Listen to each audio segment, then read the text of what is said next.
I've been a bit quiet because it's quite early in the morning. The rest of the family aren't up yet. So, good morning.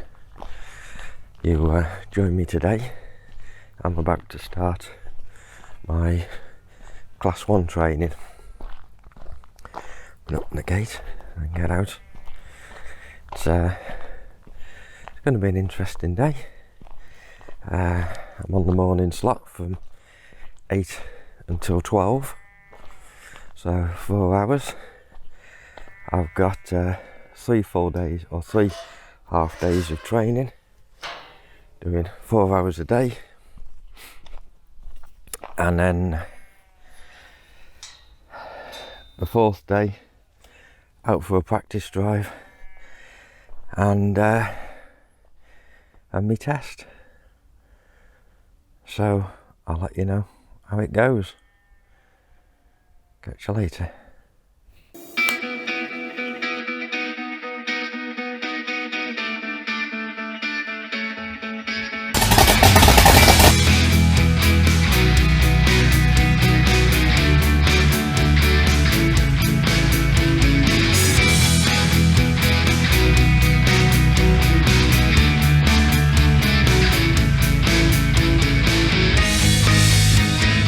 Good afternoon, boys and girls.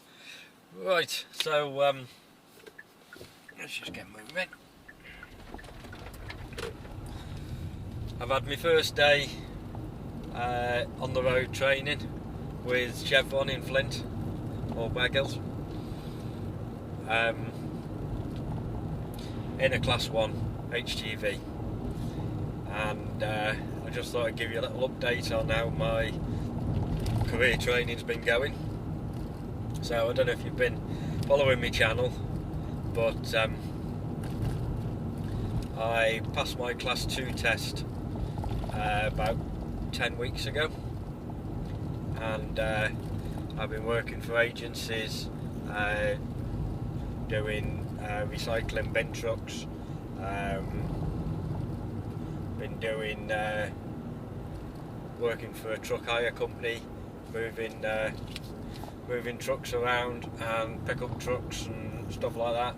I've been working for a steel company doing steel deliveries. I tend to get I did tell them I like a challenge, so I've been getting the farm routes and the tight farm tracks around North Wales that sometimes off-road. Sometimes I've got to the destination with both mirrors folded flat against the truck. That was interesting. The other side of the road, mate. That's what you drive on in this country. With both mirrors folded sideways against the truck. I'm going through places that are saying don't follow your sat nav, no HGVs. That's where the items are getting delivered, so that's where I've been going. The recycling bin truck's been an absolute scream. I've spent more time going backwards and forwards. Had 12 hours yesterday shift on the bin truck. Lots of reversing, lots of tight spaces around hospitals and farms and Llandudno around the town there, down all the back alleys. That probably wasn't the best plan before I started my Class 1 training, because when I started trying to do reverses, I was putting the incorrect steering movement in to reverse. You've got to turn the opposite way to get the trailer going the way you want to go, and even though I've done a lot of reversing with trailers, car trailers, quite large trailers with caravans and stuff, it all seemed to go out the window on me reversing exercise today. Still, that's what I'm there for, to learn, to practice. A brief overrun of what happened. I turned up at 8 o'clock in the morning, introduced to Jeff, who was my instructor for the day and will be my instructor until my test date. I've been assessed by John a few weeks ago, and he said I need a Friday today, Monday, Tuesday, and test will be on a Wednesday morning. So that's the programme of events. Today I thought went quite well. They seemed quite happy with my control of the truck going forwards. There we go. If you're from the North Wales, North West area, we were out for 4 hours this morning. It comprised of set off from Baghill, we went through Flint, over the 3rd D crossing into Deeside Industrial Estate, down the main road, what is it there, towards the Ulo Hill. At Queen's Ferry we turned left, we went through Shotton, by the A380 Airbus buildings we turned right, up onto the Top Arden Road, we turned left, down into Broughton. We went up through Broughton, round the roundabouts to get some roundabout practice, back down through Broughton again. So we hit Broughton twice, sorry, residents of Broughton. Through Broughton, through Saltney, to the outskirts of Chester. So a little bit of the roundabouts in Chester on the outskirts, round by, what's it called, the Duke's Estate, Duke of Westminster's estate. From there we went out on the Wrexham Road onto the big roundabout with the traffic lights. Joined the A55, we had dual carriageway, we had quite a big hill on the dual carriageway. Considering we had 9 tons on board, the unit was pulling 57 mile an hour up the hill to Dobbs Hill, and if you know the area, that's quite a hill. So we were in the outside overtaking other HGVs going up there. We circled around, we come down the average speed camber section to Queen's Ferry again, back into Deeside Industrial Estate, stopped for a little bacon butty and a coffee and a cup of tea and a chat through my use of roundabouts. That was the one. My roundabout positioning needed a little bit of fine tuning to allow for the trailer. I brushed a curb on one roundabout, but I didn't mount a curb, so that there were no test fails on that section. Just a point for pushing a curb. So yeah, takes a bit of getting used to the length of it and the positioning of the cab and how tight you can turn the cab and how tight you've got to turn the cab and when you've got to turn the cab unit to get the trailer to clear roundabouts. The headboard is a bit of an issue. I've not had that obviously with caravans or car trailers. You don't have the headboard sticking right out to one side or the other when you're manoeuvring around things, threatening to take out traffic lights and stuff. So yeah, it's just getting used to it. After break we back in the truck and we went down over the 3rd D crossing again, through Flint for the 2nd time. Sorry residents of Flint. Out past Baghill and down to the reversing practice ground. So everything was going quite well up to then. We got to have my first proper go at reversing.